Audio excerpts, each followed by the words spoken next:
Amen. Amen. So, before we start, shall we pray? Shall we bow down our head?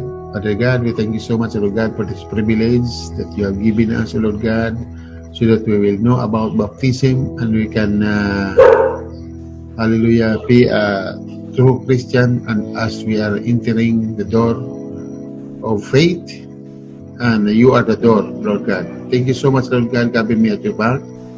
And your glory will always be revealed, and open the hearts and minds of the hearers, so that they will submit for baptism, and they will experience the divine goodness.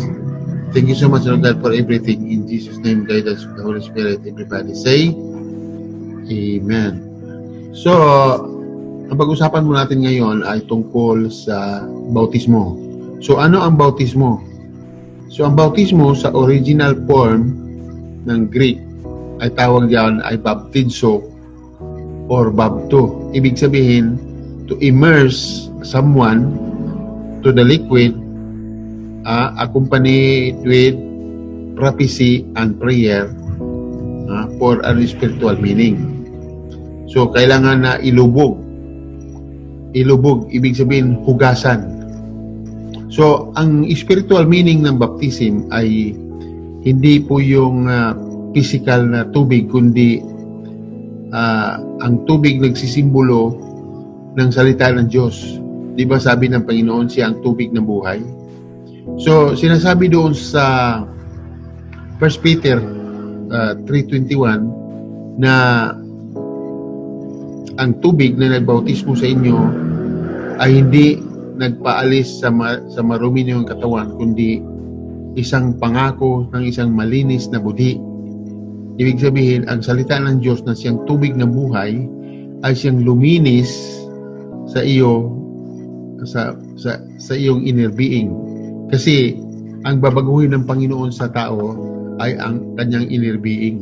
Kasi madali lang naman magkunwari, madali lang naman na sa panlabas. Pero ang tinitingnan ng Panginoon yung kaloob-looban ng tao. Kaya kailangan na bautismuhan siya. Ngayon ang tanong ay, sino ang required na mapabautismo? Ang required ng mabautismo ayon sa sinabi sa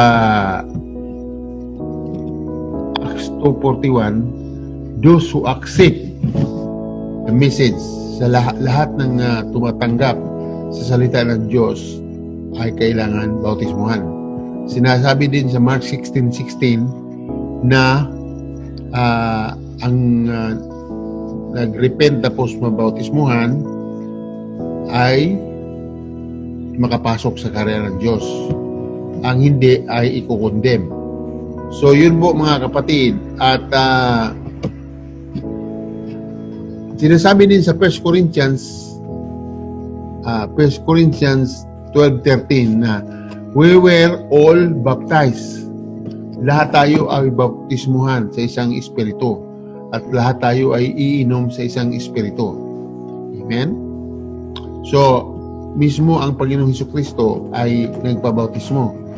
Nung tinanong siya ng John the Baptist na hindi ako dapat magbautismo sa iyo kasi hindi ako karapat-dapat kahit sa pagkala sa sandalyas na iyong paa, sa tali ng iyong sandalyas. Subalit sumagot ang Panginoon, gawin mo ito para matupad ang katuwiran. So, to fulfill the righteousness of God, kailangan gawin ito. Ngayon ay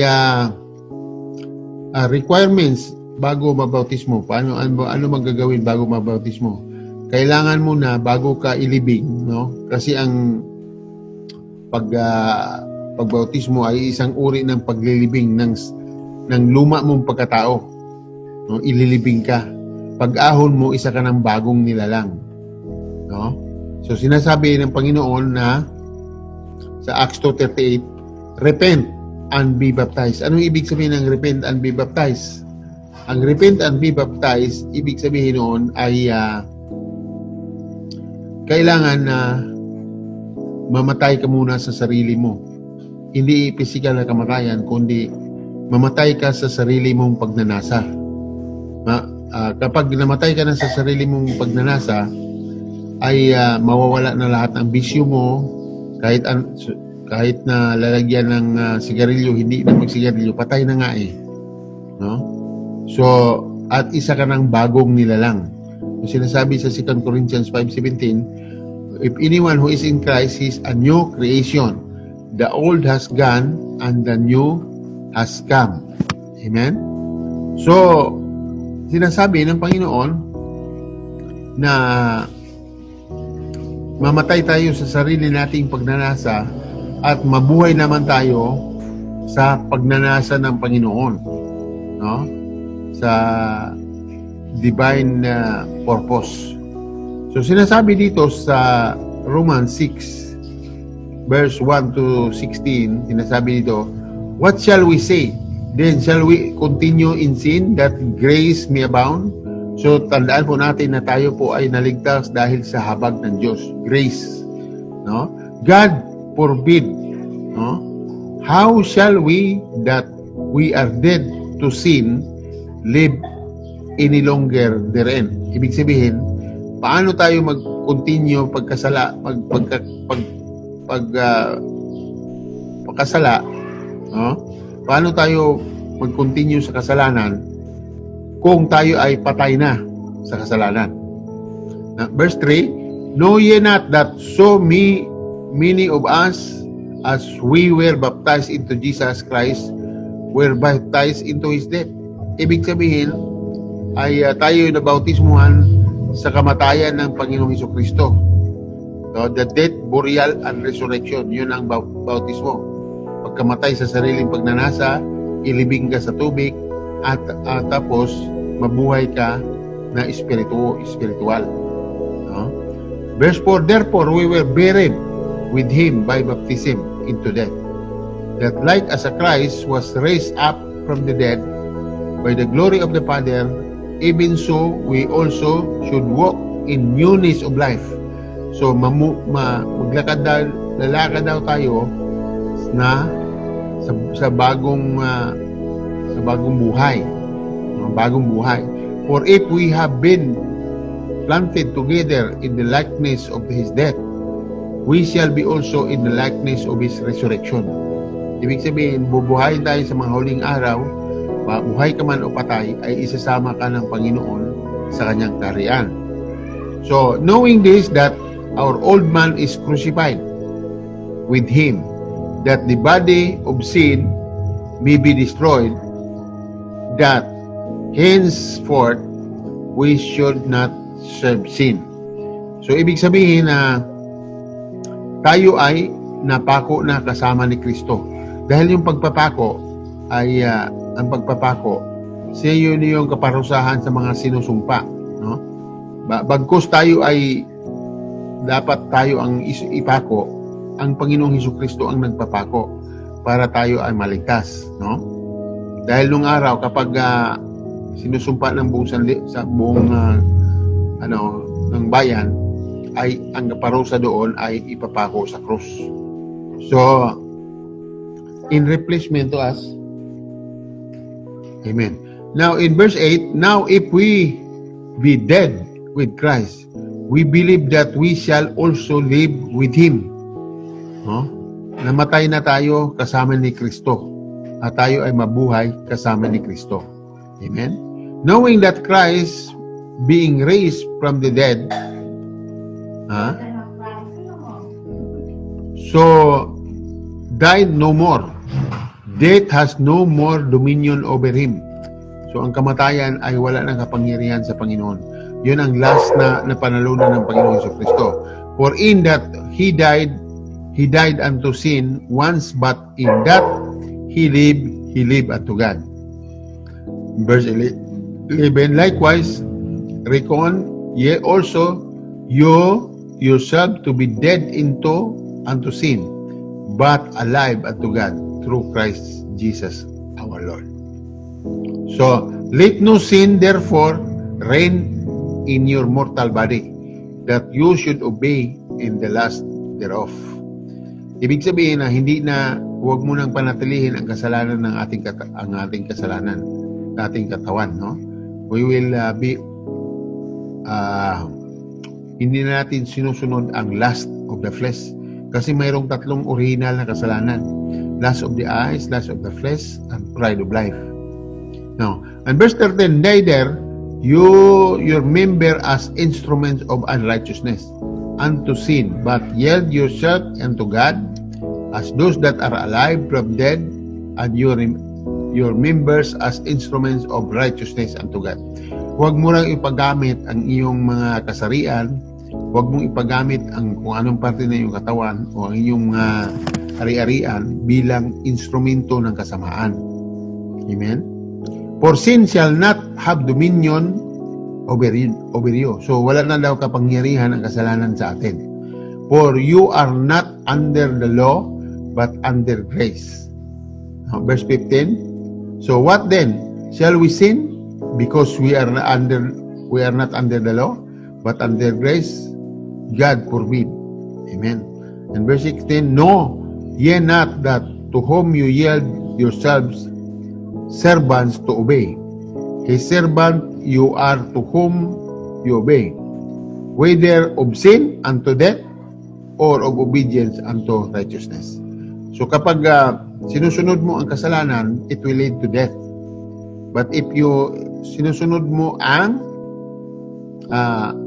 salita ng Panginoon, it will lead to righteousness. Amen. Yun ang ibig sabihin ng mga kapatid. So, kailangan natin kailangan tayo mabautismuhan dahil sabi ng Panginoon sa John 3:5, you must. Nobody can enter the kingdom of God until he is born with the Spirit, and with water and of Spirit. So, kailangan dang ipanganak muli sa pamamagitan ng tubig at Espiritu. Ang tubig ay nagsimbolo ng repentance, no? Ibig sabihin, hugasan ka sa iyong mga kasalanan. So, sinasabi dito, mga kapatid, no? Sa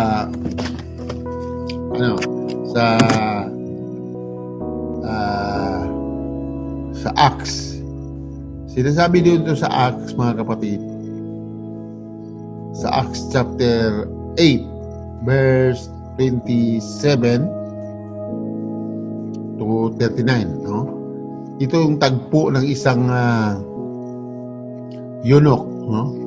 Ang eunuch, ibig sabihin ng eunuch ay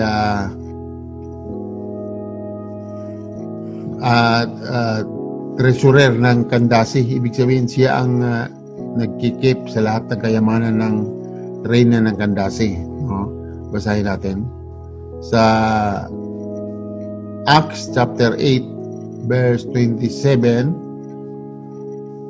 to 39. And he arose and went, and behold, a man of Ethiopia, one eunuch of great authority under Kandasi queen of the Ethiopians. Ibig sabihin, mayroon siyang authority, mayaman ito at matalino, no? Who had charge of all the treasure and had won to Jerusalem for to worship. Bagamat mayaman siya, pero pupunta siya sa Jerusalem para mag-worship. Now, and Philip, then the Spirit said unto Joseph, to Philip, go near and join thyself to his chariot. Sasakay ka raw sa kanyang chariot. Kaya sumakay si Philip, and Philip ran right there to him and heard him read the prophet Isaiah and said, understand thou what thou readst. So, intindihin mo ang kanyang sinasabi. And he said, how can I accept some man should guide me? Kailangan mayroong ibang mag-guide sa akin. And he desired Philip that he would come up and sit with him. And place of the scripture which read was this: he was led as a shepherd to the slaughter, and like a lamb dumb before his shearer, so open he not his mouth. So siya daw ay tulad ng isang tupa na dinala sa katayan. Now, in his humiliation, his judgment was taken away, and who shall declare his generation? For his life is taken from the earth. So, naabot ang buhay ni Jesus Christ. 33 years old lang siya, pinatay na siya, no? So, and the eunuch answered Philip and said, I pray thee of whom I speak, the prophet this, or himself, or some other man. So, anong ibig sabihin nito? Ang prophet ba ay nagsalita tungkol sa kanyang buhay o sa ibang tao? Then Philip opened his mouth and began all the same scriptures and preached unto him Jesus. So, and as they went up their way, they came unto the certain water, and the eunuch said, See, here is water. What do him hinder me to be baptized? Anong makapagpigil sa akin para bautismuhan? So, and Philip said, If thou believe with all thy heart, and you may, and he answered and said, I believe that Jesus Christ is the Son of God. So, ang requirements, isa kang requirements sa baptism na kang nanampalataya ka sa Panginoon Jesucristo, ay pwede ka ng bautismuhan. So, tandaan natin na ang pananampalataya ay bunga lamang sa pakikinig ng salita ng Diyos. And the commander, and he commanded the chariot to stand still, and they went down both into the water, both Philip and eunuch, and he baptized him. Amen. And 39, and when they were come up out of water, the Spirit of the Lord put away Philip, that the eunuch saw him no more, and he went on his way rejoicing. So, iba ang naramdaman sa isang bagong mabautismuhan, na naramdaman niya ang joy sa kanyang puso. Kaya, pag mabautismuhan ka, tatanungin ka kung anong naramdaman mo, no? So, yun po ang ibig sabihin, mga kapatid, na kailangan na mabautismuhan tayo. Ang bautismo ay yun ang nakapagliligtas sa atin. Ibig sabihin, hindi sa paglilinis ng dumi ng katawan, kundi isang paglilinis sa isang pangako ng isang malinis na budhi. Amen. So kung ating basahin ang 1 Peter, ang 1 Peter 3:21, no? Basahin natin yung 1 Peter 3:21. Basahin natin. Unlike figure where unto even baptism do it also now save us, now the putting away, not the putting away of the filth of the flesh, hindi daw sa dumi ng katawan, but the answer of a good conscience towards God by the resurrection of Jesus Christ. Ibig sabihin, nung mga hindi pa tayo nabunagin, mga kapatid, kung kapag naggagalit yung mga tao, sasabihin nila, wala kang konsensya. No? So, ngunit nung nabunagin na tayo, ay mayroon na tayong konsensya. Ibig sabihin ay thoughtful, mapagmahal, at maunawain. No? Yun ang ibig sabihin doon. So, glory to God. At mayroong mga ilang katanungan. Handa mo bang tanggapin ang Panginoong Jesucristo bilang sariling yung Diyos at sariling tagapagligtas? Amen? Pangalawa, ay handa mo bang talikuran ang maruruming gawa o makamundong gawain at gawin mo ang kalooban ng Panginoon? Pangatlo, ay handa mo ba siyang ipatutuo, no? Sa iyong mga kamag-anak, sa iyong pamilya, o sa iyong mga kaibigan? Number 4, ay dapat mo bang i-deny ang sarili mo? Handa mo bang i-deny ang sarili mo at ipahayag ang kabutihan ng Panginoon? Number 5, handa mo ba siyang pagsisilbihan habang ikaw ay nabubuhay? Amen? So, glory to God at ngayon ay bautismuhan kayo para matanggap ninyo ang banal na Espiritu. Dahil unless na ang tao ay mabautismuhan ng tubig at Espiritu, ay hindi siya makatanggap ng salita o hindi siya makatanggap ng banal na Espiritu. Amen? Purihin po ang Panginoon at tayo po ay yumuko at manalangin. Maraming salamat, Ama, sa kabutihan mo at pagpalain mo po, Panginoon, ang lahat ng mapabautismo na maunawaan po nila at sila po ay mamuhay hindi ayon sa laman kundi ayon sa Espiritu. At Lord, tanggapin mo sila sa iyong kaharian at ingatan mo siya mula ngayon, Panginoon, ang kanyang buhay, ang kanilang pamilya, ang kanilang ari-arian, ang kanilang trabaho, higit lahat ang kanilang health. Maraming salamat po, Panginoon, sa katagumpayan. Ikaw lamang po ang mapupurihan, mapasalamatan sa tanging pangalan na yung bugtong na anak na si Kristo Jesus sa gabay patnubay ng banal na Espiritu.